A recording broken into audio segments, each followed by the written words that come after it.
પણ પછી હિટમાં નથી આવતું, તમારા પશુનું જે પશુ વિયાણ થયા બાદ તમારું પશુ લાંબા સમય સુધી જો હિટમાં ના આવતું હોય, એની અંદર તમે બહુ દવાઓ ખવડાવી હોય, બહુ કામ કરાવ્યું હોય, એટલે કે બહુ ડૉક્ટરો લાવ્યા હોય તો પણ તમારું પશુ હિટમાં ના આવતું હોય, તો આ વિડીયો તમારા માટે છે. જો તમે પૂરો વિડીયો જોઈ લેશો તો તમારે 100% માહિતી મળી જશે, જેથી આ પશુ જે પણ હિટમાં ના આવતું હોય તમારું પશુ હિટમાં આવશે. એના માટે શું કરવાનું છે, એના માટે આપણે 4 વસ્તુ બતાવીશું. જો તમે એ 4 વસ્તુ તમારા પશુને ખવડાવશો તો 100% રિઝલ્ટ મળશે. પહેલા નંબર ઉપર આવે છે મેથી, બીજા નંબર ઉપર આવે છે ગોળ, અને ત્રીજા નંબર ઉપર આવે છે ઘી, અને ચોથા નંબર ઉપર આવે છે જે આપણે હળદર. આ 4 વસ્તુ જો તમે પશુને ખવડાવશો તો 100% તમારો જે પણ પશુ હશે એ હિટમાં આવશે. હવે એને કઈ રીતે ખવડાવવાનું છે એની વાત કરીએ તો એને એકદમ સારો એવો પેસ્ટ બનાવવાનો રહેશે.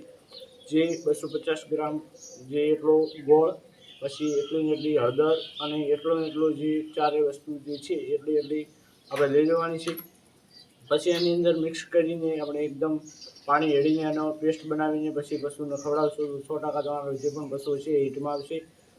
અને આવી રીતે જો તમે પશુને ખવડાવશો તો તમારું પશુ હિટમાં આવશે, અને તમારું જે પણ પશુ લાંબા સમય સુધી હિટમાં ના આવતું હોય એ પશુ હિટમાં આવશે.